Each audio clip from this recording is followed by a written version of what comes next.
歌剧魅影。加斯东勒鲁。第16章。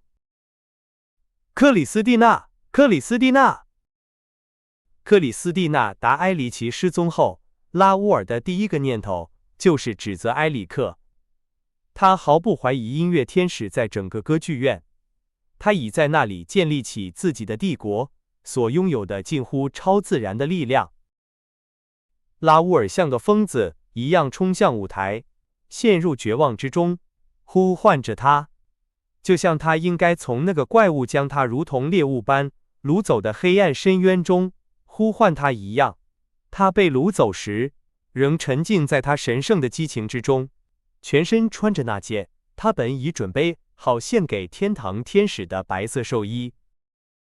克里斯蒂娜，克里斯蒂娜，拉乌尔重复着，他似乎能透过那些将他与他隔开的脆弱木板，听到年轻女子的尖叫声。他弯下腰，倾听着，他像个疯子一样在同一个舞台上徘徊。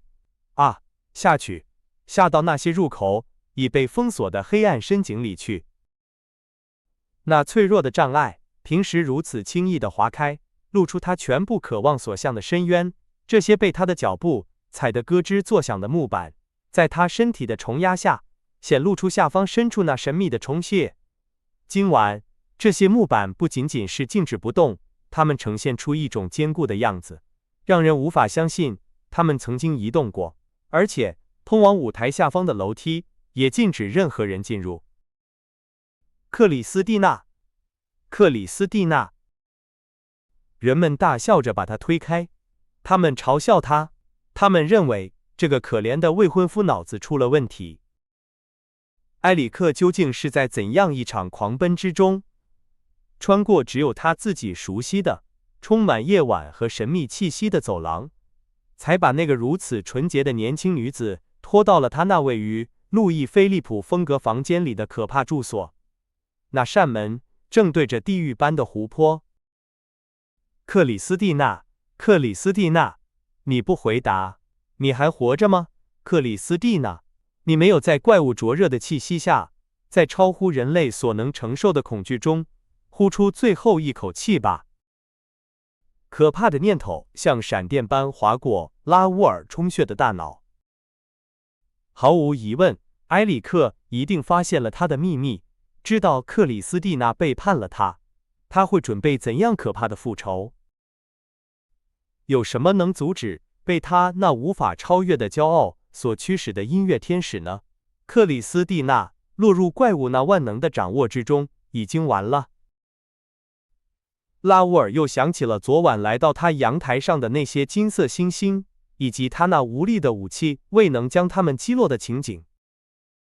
有些人无疑拥有非凡的眼睛，那种在黑暗中会扩张，像星星或猫眼一样闪闪发光的眼睛。有些白化病人白天看起来像兔子眼，到了晚上却拥有猫眼，这是人人都知道的。是的，是的，拉乌尔确实是向埃里克开的枪，他怎么没有杀死他？那个怪物一定像猫或者像囚犯一样，顺着排水管逃走了。众所周知，囚犯们仅凭一根管子就能爬上天。毫无疑问，埃里克正策划着对这个年轻人采取决定性的行动，但他受了伤逃跑了，转而把矛头对准了可怜的克里斯蒂娜。可怜的拉乌尔阴沉地想着这些，同时跑向女歌手的更衣室。克里斯蒂娜，克里斯蒂娜。苦涩的泪水灼烧着年轻人的脸颊，他看到那些本该在逃跑时给美丽未婚妻穿上的衣物散落在家具上。他为什么不早点走呢？他为什么拖延了那么久？他为什么要玩弄那威胁着他们的危险，玩弄那个怪物的心？他为什么要留下那首天籁般的歌声，作为对那个恶魔灵魂的最后记忆？纯洁的天使，光芒四射的天使，请将我的灵魂带入天国。拉乌尔因呜咽断断续续的话语和充满喉咙的咒骂而说不出话来。他用笨拙的双手摸索着那面曾有一天在他面前打开，让克里斯蒂娜下到那阴暗住所的大镜子。他推，他按，他摸索，但是镜子似乎只听从埃里克的命令。也许对这样的镜子，手势是无用的，也许只需要说出某些特定的词语。他小时候，人们告诉他，某些物体有时会听从话语的指令。突然，拉乌尔想起来了，一个通往斯克里布街的栅栏门，一条从湖底直接通往斯克里布街的地下通道。是的，克里斯蒂娜曾跟他提起过。在确认那把沉重的钥匙已经不在他的首饰盒里之后，他冲向斯克里布街。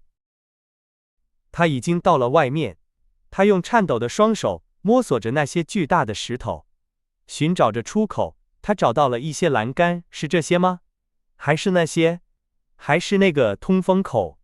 他无助地透过栏杆向里望去，里面是多么深沉的黑暗，他听着多么寂静。他绕着建筑物转了一圈，啊，多么粗大的栏杆，多么坚固的栅栏门，那是行政庭院的门。拉乌尔跑向女门房。请原谅，夫人，您能告诉我一个有栅栏的门吗？是的，一个用栏杆做成的门，铁栏杆，通往斯克里布街，并且通向湖边。您知道那个湖吗？是的，当然，那个湖，那个在地下，在歌剧院下面的湖。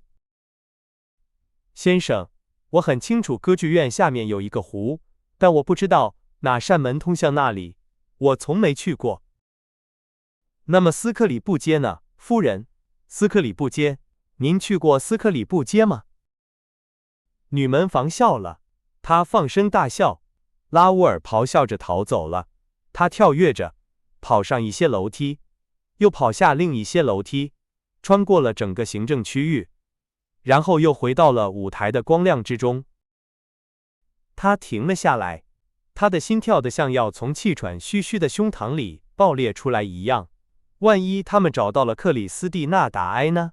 一群人走了过来，他问道：“请原谅，先生们，你们见过克里斯蒂娜·达埃吗？”他们嘲笑他。就在这时，舞台上又充满了新的议论声。在一群穿着燕尾服的人中间，他们挥舞着手臂，比划着解释着什么。出现了一个面容平静、态度和蔼、脸颊红润丰满、头发卷曲的男人，他那双蓝色的眼睛闪烁着奇妙的宁静光芒。